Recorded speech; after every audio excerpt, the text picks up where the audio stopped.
নমস্কাৰ বন্ধু বান্ধৱীসকল ওয়েলকাম টু কম্পিটিশন কে কারেন্ট অ্যাফেয়ার্স ডেইলি কন্টেন্ট সমূহলৈ আগবঢ়া আগতে বলক আজি কোড অফ দা ডে টু চাই লওঁ Gratitude is the ability to experience life as a gift. It liberates us from the prison of self-preoccupation by John Ortberg.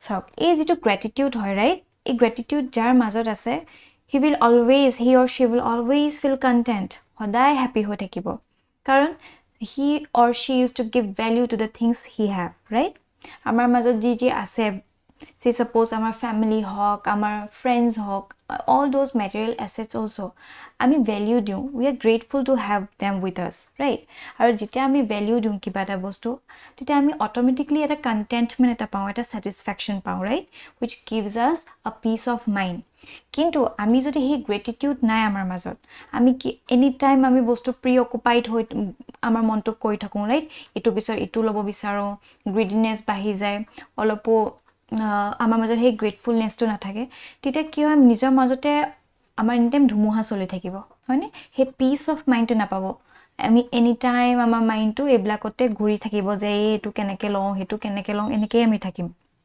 right হেকিনি যাৰ মাজত আছে এই gratitude টো আছে তেওঁ সদায় আমাক এই যেটো লিবাৰেট মানে কি মুক্তি দিয়া নহয় জানো যেটো আমি মুক্তি দিয়া কম বা মোক্ষ প্ৰাপ্ত কৰা কথা কওঁ হয়নে এই gratitude যাৰ মাজত আছে they will always feel grateful and content hobo with their life right আৰু তেওঁ যেটো জীৱনৰ প্ৰতি তেওঁলোকৰ perspective they will see life as a gift all right okay আৰু এইখিনি হৈছে আজি টপিক সমূহ যিব আমি ডিসকাস কৰিম আৰু আমাৰ ফাৰ্স্ট টপিক টো লোৱা হৈছে দা হিন্দুৰ পৰা fragility of the northeast integration আৰু এই টপিক টো বহুত ইম্পৰ্টেন্ট হয় with respect to GS paper 3 security সন্দৰ্ভত also at the same time GS paper 5 Assam issues right এটা এডিটৰিয়েল টো কি কৈছে এডিটৰিয়েল টো বেসিক্যালি এটো কথা কৈছে যে আমাৰ ভাৰত স্বাধীন হোৱাৰ পৰাই আমাৰ নৰ্থ ইষ্ট ৰিজনক কেনেকে মেইন ষ্ট্ৰীমলৈ আনিব পাৰে হেতুৱে মেইন এজেন্ডা হৈ আছে ৰাইট এটা হে এজেন্ডাটো আনুতে কেনেকে ফুলফিল কৰিব পাৰিছে বা কি অবস্টেকলস আহিছে হেখিনি আসলে এই এডিটৰিয়েলটোৱে কৈছে হয়নে আসলে চাও যেতিয়া আসলে এই ব্ৰিটিছ সকলে আমাৰ গুটে ভাৰতত অত্যাচাৰ কৰি আছে সাপ্ৰেছ কৰি আছিল ঠিক একেখিনি সময়তে আমাৰ নৰ্থ ইষ্টাৰ্ণ ৰিজনে বেলেগ এটা আসলে নিজৰ ইস্যুতে তেওঁলোক আবৰি আছিল মামৰিয়া ৰিবেলিয়নে হক এই মানৰ দিনৰ শাসনে হক আমি জানো যে বৰ্মা বা হি মিয়ানমাৰে আমাক ৰুল কৰিছিল ৰাইট আমাৰ নিজৰে ইমান বেছি আসলে প্ৰবলেমছ ফেস কৰি আছিল যে আমি এই মেইনল্যান্ড ইণ্ডিয়াৰ লগত ৰেষ্ট অফ দা ইণ্ডিয়াৰ লগত একেলগে ব্ৰিটিছ সকলৰ লগত আমি যুজিব পৰা নাছিল right we are busy in our own problems হেকানে কি হয় এটা আমি জেনেকে গুজৰাটক যদি আমি একদম ফাৰ ওয়েষ্টত চাও গুজৰাট হক বা আমি নিজৰ কান্ট্ৰি হিচাপে মানি লওঁ ৰাইট আমাৰ তেনেকুৱা সৰুপাই আমি মানি আছো যে আমাৰ নিজৰ কান্ট্ৰি হয় আমাৰ নিজৰ ষ্টেটস হয় আমাৰ নিজৰ মানুহ হয় বাট on the same way যদি বেলেগ ৰাজ্য সকলত চাও they used to feel alienated with us right তেওঁ ভাবে যে আমি অকমান ডিফাৰেন্ট even তেওঁলোকে ভাবে we are from the different countries right he is a unity eta nai তেওঁলোকে আমাক অকমান ডিফাৰেন্ট বুলি ভাবে alright যদি ব্যাকগ্ৰাউণ্ড আমি ভালকে চাও ইয়াত কোৱা হৈছে British Assam was virtually the entire northeast of today right যেটো আমি বৰঅসম বুলি কওঁ হে সময়ছোৱাত গুটে বৰঅসম এক হৈ আছিল একেলগে মানা হৈছিল আৰু ব্ৰিটিছ সকলে আসলতে নিজৰ যেতিয়া ইয়াংদাবু সন্ধি হৈছিল তাৰ পাছৰ পৰা ব্ৰিটিছ ফুলি আমাৰ অসমত বা আমাৰ হি নৰ্থ ইষ্ট ৰিজনত নিজৰ ৰুল কৰিবলৈ ললে হয়নে তেতিয়া তেওঁলোকে কি কৰিছে গুটেখিনি ইন্টিগ্ৰেট কৰি বৰঅসম বনাই ললে আৰু যি দুটা কিংডম এৰি দিলে হে আছে ত্ৰিপুৰা আৰু মণিপুৰ ৰাইট হেকানে এটা মন কৰিব অসমৰ লগত যিমানখিনি ডিসপিউট হৈ আছে ৰাইট অৰুণাচল প্ৰদেশৰ লগত ডিসপিউট হৈ থাকে মাটি ডিসপিউট মেঘালয়ৰ লগত হৈ থাকে মিজোৰামৰ লগত হৈ থাকে নাগালেণ্ডৰ লগত হৈ থাকে কিন্তু এই ত্ৰিপুৰা আৰু Manipur they are getting excluded তেওঁলোকৰ লগত নহয় এটা যেটা আমি পিছলে ঘুৰি চাও ৰাইট গুটে ইভেন্টস ব্লক ব্ৰেক ডাউন কৰি দিও আমি দেখিম যে এই ব্ৰিটিছ সকলে জগৰীয়া হৈ আছে আজি যিখিনি ল্যান্ড ডিসপিউট হৈ আছে ৰাইট তেওঁলোকে নিজৰ ৰেভিনিউ আৰ্ন কৰে জিটি আৰ্বিট্ৰাৰি ৰুল কিছিমান কৰিলে একেলগে থৈ দিয়ে আকৌ ডিসইন্টিগ্ৰেট কৰি দিয়ে এনেকুৱা কিছিমান কৰি থাকে বাট আল্টিমেটলি গো এটা লং ৰানত আমি দেখিছো এই ব্ল্যাক আসলতে তেওঁলোকৰ হে তিতিয়া পলিচিজ ব্লকৰ কাৰণে এতিয়া আমি এইবিলাক ভুক্তভোগী হৈ আছো হয়নে Also তেতিয়া আসলে ত্ৰিপুৰা আৰু মণিপুৰ প্ৰিন্সলি ষ্টেটস আছিলে আৰু তেওঁলোকক আসলে এক্সক্লুড কৰি ৰাখা হৈছিলে right excluded hills from the revenue plains হিচাপে তেওঁলোক সেপাৰেট কৰি দিছিলে ব্ৰিটিছসকলে Okay, the sixth schedule was India's first administrative instrument for undivided Assam tribal belt. The schedule mandated the formation of autonomous district councils in which, among other, tribal customary laws were given legitimacy. Right? Sixth schedule to ana hoise titia gote undivided Assam jito ami borkhom kong to tribal belt hisabe loi jate tate implement kori disile. All right? Okay, so in 1972, it mon koribo most of these autonomous regions were bifurcated from Assam, right? Ami dekhislu keneke Shillong khon beleg Meghalaya beleg hoy gosile. Eblak titiar par disintegrated ho gol from the Borokhom, right? Meghalaya became a state while Arunachal and Mizoram were made union territories. Eto mon koribo Meghalaya state or dorja didile kinto Arunachal Pradesh and Mizoram still union territories hisabe mani loisile, right? These two were upgraded later into states in 1987, right?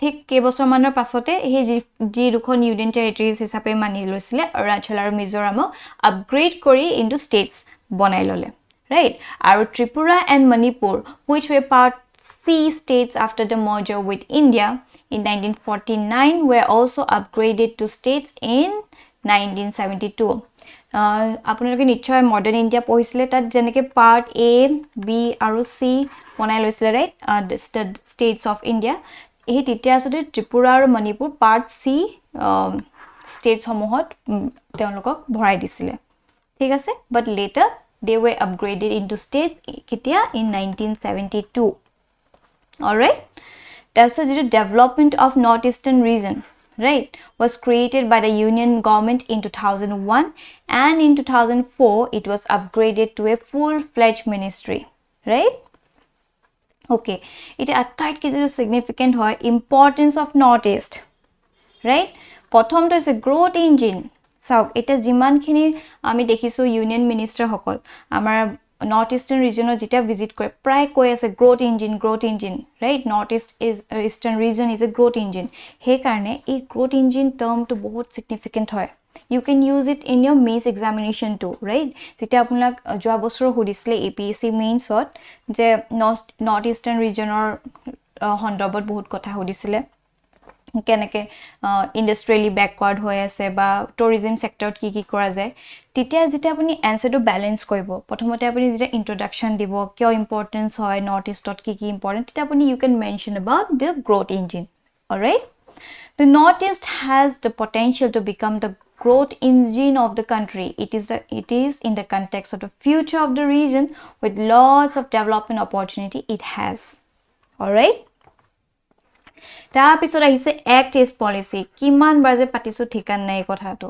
right act is policy it's very important northeastern region is geographically contiguous to Myanmar which is a part of Southeast Asia therefore it has the potential to act as the Indian gateway to Southeast Asia right কাৰণ act is policy আমি পাতি আছো আগতে যেটো Lokesh policy আছিল তাৰছত আমাৰ নৰেন্দ্ৰ মোদী আহেগেনি হেতু act is policy কৈ দিছে right he hondobot jitu amar northeastern region hoy etu both a strategic location ot ase right it can act as a gateway to the southeast right jeneke amar say suppose etu dekhise amar bharat khon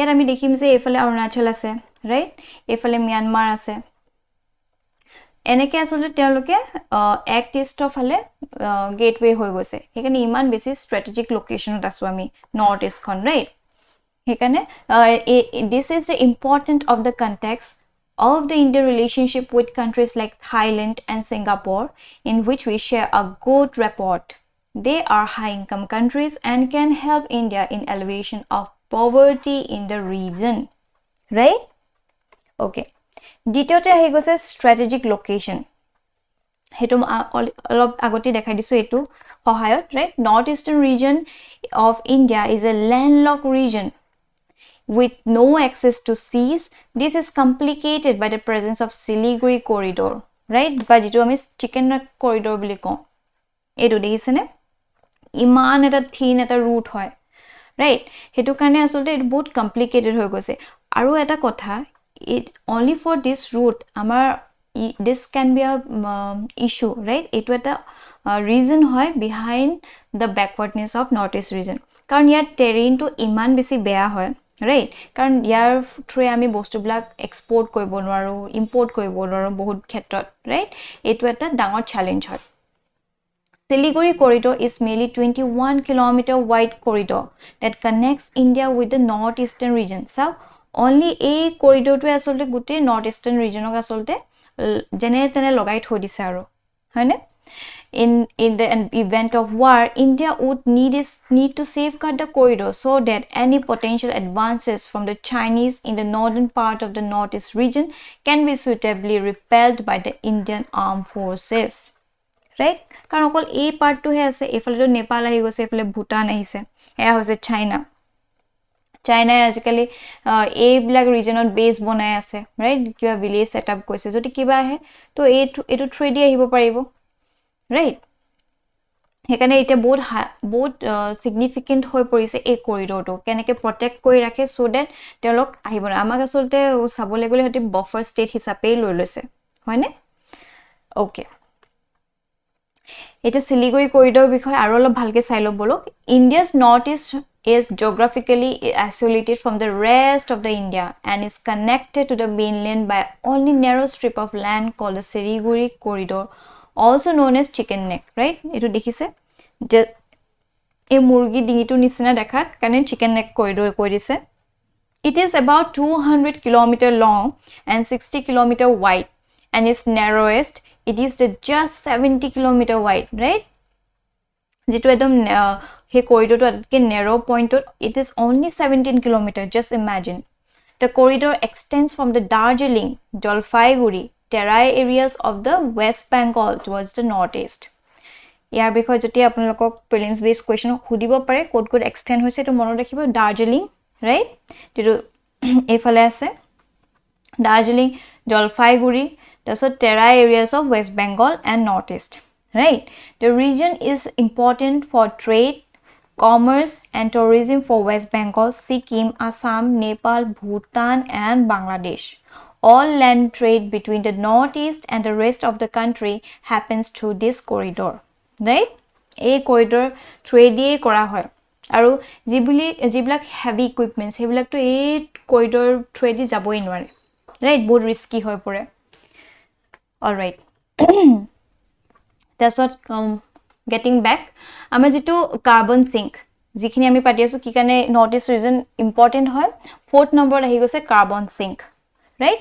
India has vowed to create an additional 2.5 to 3 billion tons of carbon sink per year under the nationally determined contribution as a part of the Paris summit, right? Paris summit ot keneke climate change ok ami mitigate koribo paru tar bikhoye বহুত খিনি লৈ আনা হৈছিলে কিছুমান agenda তাৰ ভিতৰ যেটো nationally ডিটাৰমাইন্ড কন্ট্ৰিবিউশন, right? নিজৰ কান্ট্ৰিজ বিলাকে নিজে ডিটাৰমাইন কৰে যে আমি ইখিনি কৰিম তাৰ ভিতৰ আসলতে এটো এটা প্ৰপ'জ কৰিছিলে India has vowed to create an additional 2.5 to 3 billion tons of carbon sink per year under nationally determined contributions, right?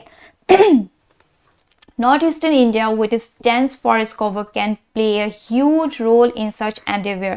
Mizoram in the best state in the India in terms of forest cover, right? Amar asode northeast region highest forest cover ase Mizoram is lead kori ase, all right?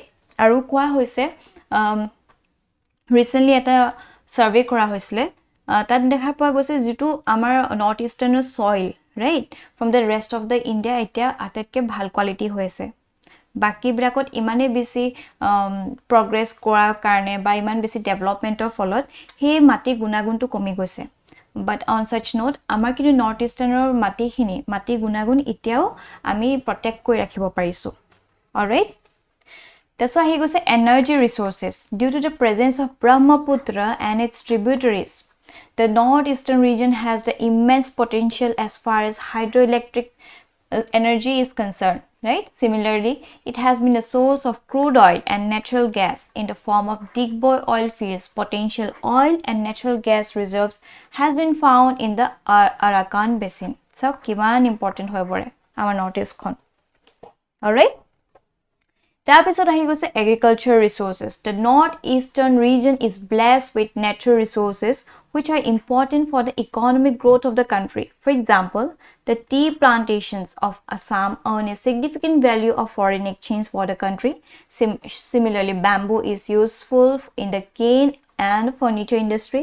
Both sides, Chile from the Mizoram has the geographical indication GI tag. Yet কেইটামান হে আসলে mention কৰিছে কিন্তু আমি জানো যে north eastern ৰিজনৰ আৰু বহুত কিবা কিবি আছে ৰাইট অসমৰ যেনেকৈ কাজি নেমু হওক বা তেনেকুৱা বহুত এনেকুৱা বৰা চাউলে হওক ৰাইট মুগা চিল্কে হওক বহুতখিনি আচলতে পটেনচিয়েল আছে অলৰাইট তাৰপিছত 7 নম্বৰত আহি গৈছে tourism The northeast region can be hub of the tourist activity due to its lush green landscape, unique tribal culture, fresh air, comfortable climate, and a distinct topography. It can be harnessed as a source of ecotourism and rural tourism. Right? Both important hoy. Northeastern asote hokolo dhoroner bostu apni dekha pabo. Right? Lush green fields dekha pabo. Even jito Meghalaya koy right? Shillong, the Scotland of the east. That's a Zuko Valley hawk. Everything we can find here. Joti eta bhal eta joti ecotourism propose kora jay. Right? নহলে তো ইমানে মানুবলাক ইমানে যদি ৰেসপন্সিবল tourism নকৰে গুটে লেটৰা কৰি শেষ কৰি পেলাব ৰাইট ইটস হাই টাইম যদি টুৰিজম সেক্টৰ বুষ্ট কৰা হয় eco tourism is must alright এতিয়া কি চ্যালেঞ্জেস আসলতে এই নৰ্থ ইষ্ট ৰিজনে ফেস কৰে অন ইটস ডেভেলপমেন্ট এটো এটা ইম্পৰ্টেন্ট আজি এই এডিটৰিয়েলটোৱে একচুয়ালি এটা মেজৰ চাংক অফ সিলেবাস আপোনালোকৰ complete koi dise right karon ekhini asolte eta significant topic e hoy north east region or falor pa jitu gs paper 5 ot pray huda jay right prothom to hoise challenges hoise difficult terrain right northeastern region is majorly a mountainous region except the state of Assam which is plain as major parts of the area dekise etu Assam amar Assam yate asolte majorly yat plain ase হিলি ৰিজনটো হয় খালি কিন্তু বাকি জিবিলাক আমি দেখো গুটেখিনি হিলি area হয় হেকানে এই ডেভেলপমেন্টৰ কাৰণে বহুত কঠিন হৈ পৰে প্ৰপাৰ আমি ৰাস্তা বনাব নোৱাৰো ৰাইট যদি বনাও কিছুমান এটা ডিমা হাউসৰ ডেভেলপমেন্ট কৰিবলৈ গৈছে তেতিয়া ডেভেলপমেন্টৰ ফলত কি হৈ গৈছে ইমান লেন্ডস্লাইড হৈ গৈছে ৰাইট অলসো আমি এটো মন কৰিব লাগে যেটো আমাৰ নৰ্থ ইষ্ট ৰিজন হয় জোন 5 ত পৰে Zone 5 আপোনালোকে নিশ্চয় জানে যেটো ডিজাস্টাৰ vulnerability হয় ৰাইট আটাইতকৈ বেছি প্ৰকোপ ইয়াত আছে মানে earthquake পায় ধৰক flood পায় ধৰক এবিলাক we are the victim of all these natural disasters this makes it difficult for the government schemes to be implemented in the areas because of the problem of access to the remote areas এটা কিছুমান remote areas of Arunachal that proper internet connection ma durete থৈছো phone connection তাও না থাকে right হে ক্ষেত্ৰত আসলে বহুত ডিফিকাল্ট হৈ পৰে দ্বিতীয়তে হে গৈছে backward areas also unlike the mainland people of the northeast region are still content with a simple lifestyle and lack of technology in their day-to-day lives the standard of living continues to be low due to the absence of high income generation opportunities For example, the farmers practice primitive methods of agriculture, with the tribals still practicing shifting agriculture in the country. Right? ইয়াত এটা কথা যদি আমি critically analyse কৰো কিছু সংখ্যক এটো ভালো রাইট কারণ সব ইমানে যদি ডেভেলপমেন্ট হৈ থাকে সব ইমান আগে বাহি থাকে তেতিয়া যেটো আসলতে আমাৰ আসল ৰুটস খিনি আমি এৰ খাই যাব হয়নে ultimately কই কি লাগে হে কন্টেন্টমেন্ট এটা লাগে রাইট যদি we are happy with their lives then it's okay right জোৰ জবস্তি হে মডাৰ্ন কৰিবলৈ যাওঁতে গুটে এটা ব্ৰেকেজ হোৱাহে দেখা যাব লিনিয়েজটো হয়নে কিন্তু হয় যে এডুকেশন বহুত দৰকাৰ হেবিলাক ক্ষেত্ৰত আমি চুজ কৰিব লাগিব হয়নে এডুকেশন ব্লকত দৰকাৰ হয় এইবিলাক গলে দৈনন্দিন জীৱনত কেনেকৈ আগবাঢ়ি আছে এইবিলাক জানিব But still, কিন্তু আৰু এটা কথা, farmers primitive methods use কৰে, কেত কি কৰে, এখন জংঘলত গৈ এটা particular area জুই লগাই দিব, ঠিক আছে, তাত খেতি কৰিব, তাৰপিছত খেতি কৰি কি কৰিব, আৰু যেতিয়া মাটি গুণাগুণটো কমি যাব আকৌ শিফট কৰি কিনি বেলেগ এটা জেগা লৈ জুই জ্বলাই দিব, হেতু কিন্তু বেয়া কৰি আছে, হেতু হয়, কিন্তু still যিখিনি আমাৰ roots হয়, আগৰ আমি যিখিনি traditional methods use কৰো, এটো it's okay, we can use it, হয়নে, এতিয়াও বহুত কৈছে যিখিনি herbs হয়, এইবিলাক এতিয়া recently বহুত নিউজত আহি আছে, right, কাৰণ হে আমাৰ যেটো traditional আমাৰ knowledge হয়, এই আজিৰ যুগত ইয়াৰ বহুতখিনি advantages আহি পৰিছে, হয়নে, okay, তাৰপিছত connectivity. As stated above, the northeastern region is landlocked region. Therefore, it has limited access to sea. Similarly, it has a difficult terrain that renders expressway and wider roads infeasible. Right? Connectivity at a major issue hoy pore. Karon gote northeast region landlocked region hoy poile. Yar okol he rasta di hibo para jabo ba with air. Air, right? Ita he through riverways ami jabo nwaru, right? He Bangladesh ahi goise. Otherwise, we could also export, right? Tita amar bahut easy hoy gol haten. All right. Tabisa is a lack of physical and social infrastructure. Northeast region has complained the step motherly treatment, right? Ami jetu ko mahi ai sokure sai from the mainland India, especially in the context of development projects in the region. Hoine etu to pray dekhai goi ase. কিন্তু এটা recent টাইমসত জিকি নহক এটা positive step লোৱা দেখা গৈছে, প্ৰায় development প্ৰজেক্টস আনা হৈছে, ৰাইট, লেটস সি কি হয় ইন দা কামিং ইয়াৰ্স. তাৰপিছত আহিছে insurgency, one of the major issue, বহুত ইম্পৰ্টেন্ট হয়. One of the major reasons of the lack of development in the region is the lack of political and social instability in the country. The artificial boundaries of the British legacy have not been fully accepted by the tribal communities. So, এটা ঘুৰি যাওঁতে তো হেতুৱে আমি দেখিলো, British are the ones, তেওঁলোকৰ কাৰণে আসলতে আমি আজিৰ লৈকে, right, after 75 years of independence আমি এতিয়াও যুঁজি আছো, এইটো হিটো লগতে কাখৰ ৰাজ্যৰ লগতে আমাৰ কাইজা চলি আছে, right. তেওঁলোকে যিখিনি আসলতে হে বৰ্ডাৰটো ডিমাৰ্কেট কৰি দিলে, হেতু হে বাকি ষ্টেটছ সকলে মানি ললৈ, আৰু তেওঁৰ কাৰণে আসলতে বহুত ইনসাৰ্জেন্সি, ৰাইট, ইনসাৰ্জেন্স গ্ৰুপ, মিলিটেন্ট গ্ৰুপছ বনি গৈছে, which is compounded by political opportunism. The region is still caught in the vicious cycle of violence due to the political reasons and the divergence of youth towards the insurgent groups, which leads to the lack of skill enhancement and subsequent lack of opportunities, right? আৰু এইবিলাক ক্ষেত্ৰতে বেছি দিন হোৱা নাই, আপোনালোকে নিশ্চয় দেখিছিলে নিউজত এগৰাকী সৰু ছোৱালী এজনী, ৰাইট, কলেজ গোইং গাৰ্ল, তেওঁ আসলে নিজৰ ইচ্ছা প্ৰকাশ কৰিছিলে টু জইন সাচ ইনসাৰ্জেন্ট গ্ৰুপছ, ৰাইট, আৰু তেওঁ দেখি হয়তো বেলেগকো মোটিভেটেড হৈ যাব, সেইকাৰণে অন সাচ নোট আমাৰ অসম চৰকাৰে তেওঁক এৰেষ্ট কৰিছিলে, ৰাইট, তেনেকুৱা হৈ কৰিছে, এতিয়াও চলি আছে, এতিয়াও প্ৰিভেলেন্ট হৈ আছে. ইটস হাই টাইম আমি সবে ইয়াৰ সপক্ষে, ইয়াৰ বিপক্ষে আসলতে মাত মাতো, ৰাইট, আমি নিজে এডুকেটেড হ'ব লাগিব, আমি নিজে বুজিব লাগিব বস্তু ক'ত কি আসলতে ভুল হৈ আছে, ৰাইট, আৰু যাতে আমি আনকো এৱেৰ কৰিব পাৰো, ঠিক আছে. এটা গভৰ্নমেন্টে কি কি ইনিশিয়েটিভ আনিছে আমাৰ অসমখনৰ বা আমাৰ নৰ্থ ইষ্ট খনৰ ৰিজনক অকমান বুষ্ট কৰিবলৈ, ৰাইট, আপলিফ্ট কৰিবলৈ, to bring at par with the mainland India. প্ৰথমতে mission organic value chain development আনিছে. The program has been implemented in the northeastern states since 2017. The aim of the mission is to promote organic farming in the region. It seeks to replace traditional subsistence farming with a cluster-based approach, right? দ্বিতীয়টা আনিছে submission on seeds and planting material. It aims to increase the availability of the seeds of the high-yielding varieties of crops. The overall objective is to double farmers' income by 2022. Jitu ei bosor.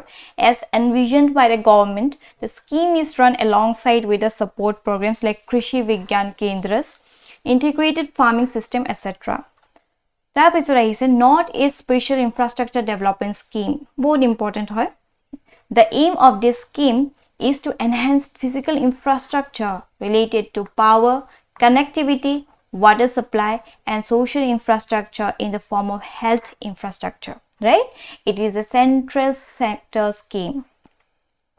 হেটো মন কৰিব তাৰ পিছত is north eastern council right এটো মনত থবই আপোনালোকে it is a statutory body এটো মনত ৰাখিব constituted under the North Eastern Council Act 1971 all the governors chief ministers of the states are its members it is chaired by the Union Home Minister while its vice chairman is the Minister of Development of the Northeastern region আসলে যেতিয়া আপোনালোকক border ডিসপিউটৰ কথা হোদা যাব right mains এক্সামত তেতিয়া আপুনি ক'ব পাৰে যে নৰ্থ ইষ্টাৰ্ণ কাউন্সিলও এটা ৰোল প্লে কৰিব পাৰে right to solve those disputes এই ক্ষেত্ৰত আসলে নৰ্থ ইষ্টাৰ্ণ ৰিজন বহুত ইম্পৰ্টেন্ট হৈ পৰে ঠিক আছে Thus, as a peace efforts, the government of India has tried its best to accommodate the demands of the tribal groups and other inhabitants of the region within the framework of the Indian Constitution. The outcomes are visible in the form of Nagaland Peace Accords and Boro Peace Accord, which have decreased the prevalence of violence and insurgency in the region, bringing the focus back to the development of the region. Right? A peace accord to sign কৰাৰ পিছত এটা দেখা গৈছে প্ৰায় হি violence কমি গৈছে নহলে বহুত বেছি বিটিআৰ ৰিজনতে হক বহুত বেছি ভায়োলেন্স আছিল ৰাইট নাগালেণ্ডত ইতিয়াও হৈ আছে একেবাৰে শেষ হৈ গৈছে বুলি ক'ব নোৱাৰি এটা ইনসাৰ্জেন্ট গ্ৰুপ ইতিয়াও এক্টিভ হৈ আছে earlier initiative like Mizo insurgency Bru and Riang's resettlement are good efforts in this regard all right তাৰপিছত connectivity projects আনা হৈছে right jitu ami koisu je connectivity eta bahut major issue hoy to create alternate routes to the region and decrease its dependence on the chicken neck the Indian government has planned additional routes to the Southeast Asia it bahut besi important hoy prothom to hoise Kaladan multimodal transit project it is a massive connectivity project to connect the Haldia port right here ase Haldia port to the Mizoram through Myanmar ঠিক আছে এই মিজোরামলে through Myanmar হৈ যাব এনেকে right Haldia পোৰ্টৰ পৰা সিটৱে হয় পালেথুৱা হয় তাৰ পিছত আইজল পাবগে right the route envisages a maritime journey from Haldia to Sitwe port in the Myanmar Sitwe would be connected with a long tie in Mizoram through a combination of inland water transport and highway হেতু কানে এটো multi model কয় right সে ইয়াত land আহি যাব water আহি যাব হনে আর ইনল্যান্ড ওয়াটার বেলেগ বেলেগ রুট লৈ লৈ আসলে এই ট্রানজিট টু বনোৱা হৈছে দ্বিতীয়টা আহি যাব Bangladesh China India Myanmar corridor right the project has been envisaged to enhance economic connectivity between China and India while benefiting Myanmar and Bangladesh which lie on the route India is less enthusiastic for the projects like Kolkata to Kunming bullet train K2K project to koi which China has mooted out as a part of Belt and Road Initiative India eneo asolte he Belt and Road Initiative pa atri ase hekane India is least interested kintu however India has kept the BCIM corridor alive claiming that the idea predated the BRI project ঠিক আছে এইগিটা আসলে alternate route propose কৰা হৈছে right আৰু ইয়াৰ বাহিৰো আপোনালোকে আৰু কিছুমান ভাবিব পাৰে বহুত আছে ইয়াত গুটেখিনি আমি মেনশন কৰিব পৰা নাই কাৰণ বহুত বেছি দীঘল হৈ যাব ইয়াৰ বাহিৰো বহুতখিনি আসলে ইনিশিয়েটিভ লোৱা হৈছে এক ভাৰত শ্ৰেষ্ঠ ভাৰত হেতু আপুনি ক'ব পাৰে বহুতখিনি ক'ব পাৰে ৰাইট আপোনাৰ মাজত যদি তেনেকুৱা কিছুমান আৰু আছে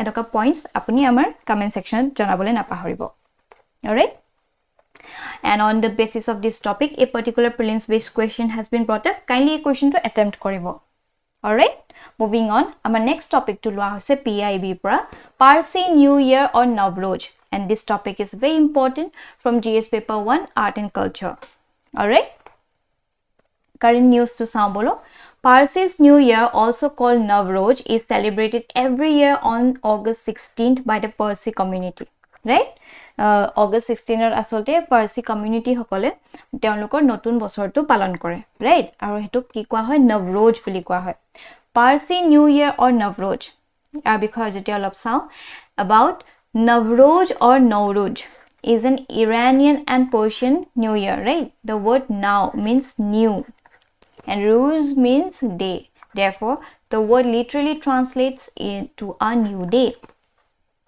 It is celebrated in countries having significant Persian cultural influence like Iran, Iraq, India, Afghanistan, and parts of Central Asia. ঠিক আছে? Okay. It is a history আমি চাওঁ, right? A celebration or তেতিয়া আমি গম পাম the festival of Nowruz is named after the Persian king Jamshed, right? Who is credited for creating the Persian or the Shahanshahi calendar.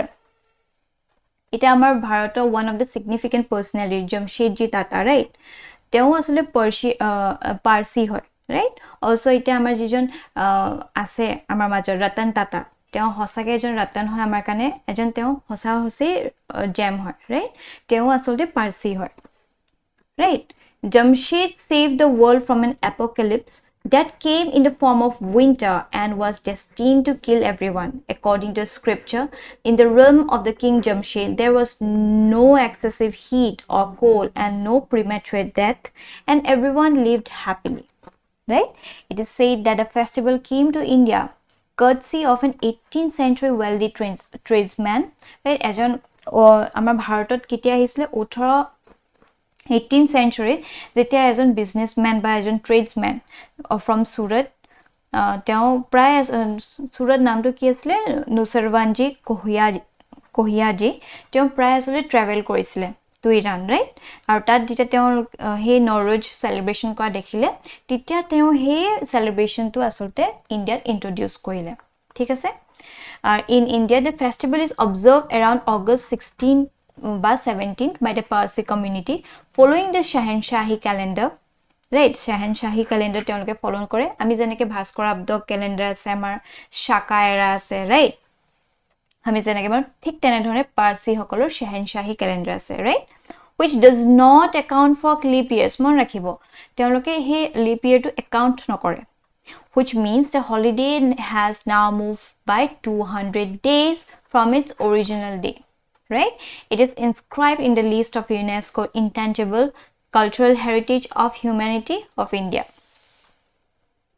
ঠিক আছে এটা যেহেতু আমি নৰজ কথা পাতিছো বা পাৰ্সি কমিউনিটি কথা পাতিছো also we should know about Zoroastrianism right কাৰণ তেওঁলোকে Zoroastrianism মানে এটো কি হয় it is one of the world's oldest monotheistic religion right এজন ভগৱানকে তেওঁলোকে মানে it was founded by the prophet Zoroaster or Zarathustra in ancient Iran approximately 3005 years ago. It was created over 3005 years ago in ancient Iran by prophet Zarathustra.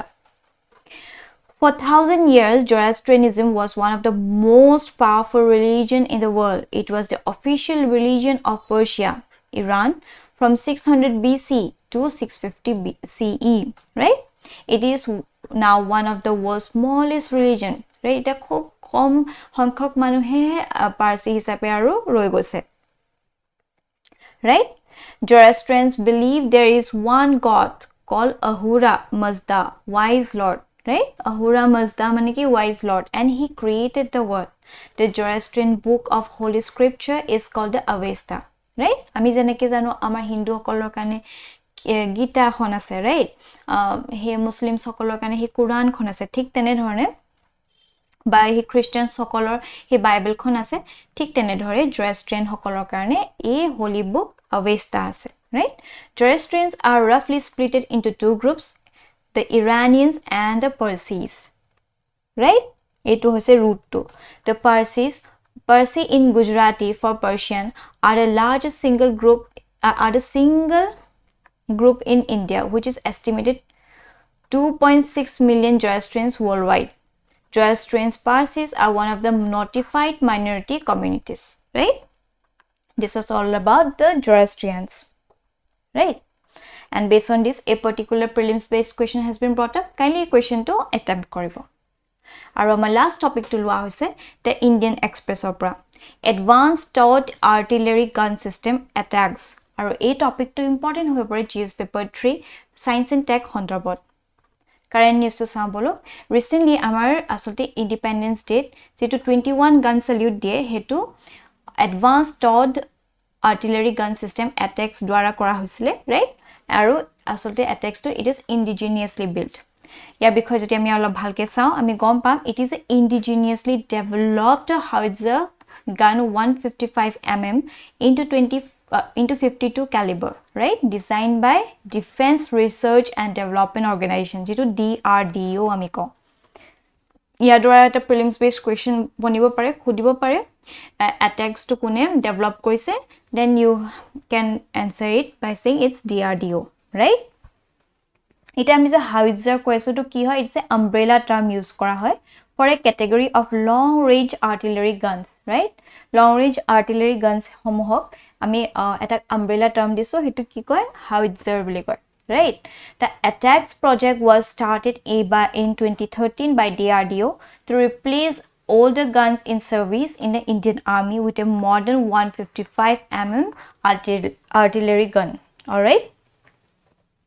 Yeah, features black joti ami saw, the armament system of attacks mainly comprises barrel, breech mechanism, muzzle brake and recoil mechanism to fire 155 mm caliber ammunition held by army with a long range accuracy and precision and provides greater firepower, right? 48 kilometer range ot ase and it takes less than 3 minutes to deploy, right? Our weight to saw it is 18 ton, all right? And 6 round automatic magazine capable of firing in 30 seconds, all right? Okay, the attacks is configured with an electric drive to ensure maintenance, free and reliable operation over a longer period of time.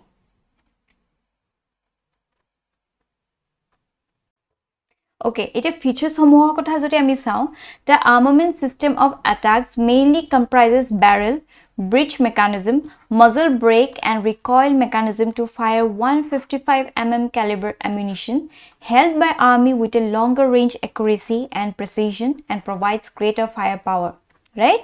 Yes, it recoil mechanism to hoy, tabse era muzzle brake logwa hoise, right? Eblak iman khini asolte yat a system to dia hoise. The attacks is configured with all electric drive, right? Electric drive configure kora hoise kyo, to ensure maintenance, free and reliable operation over a longer period of time. It has advanced features in terms of high mobility, quick deployability, auxiliary power system mode, advanced communication system, automatic command and control system with the night firing capability in the direct fire mode. Iman besi dynamic banaise, right?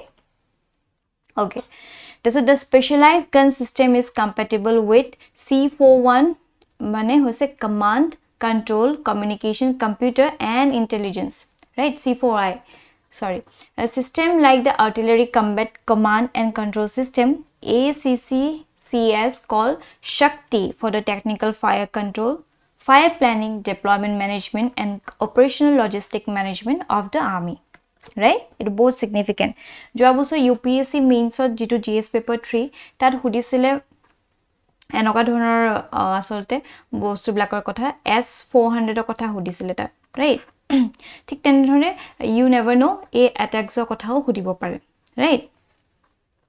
Future roles of the sound, the deployment process of attacks by the DRDO coincides with the development of Howitzer Dhanush for the advanced weapon and equipment India of the erstwhile Ordnance Factory Board.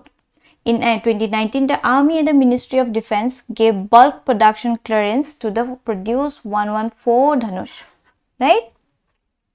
Okay, and with this, aji topic to aji amar session to imante samapto hol. Thank you for watching this video. Aru apnalogor kiba jodi doubt thake ba kiba feedback dibo loga thake amar comment section janabole napahoibo. Till then, bye bye.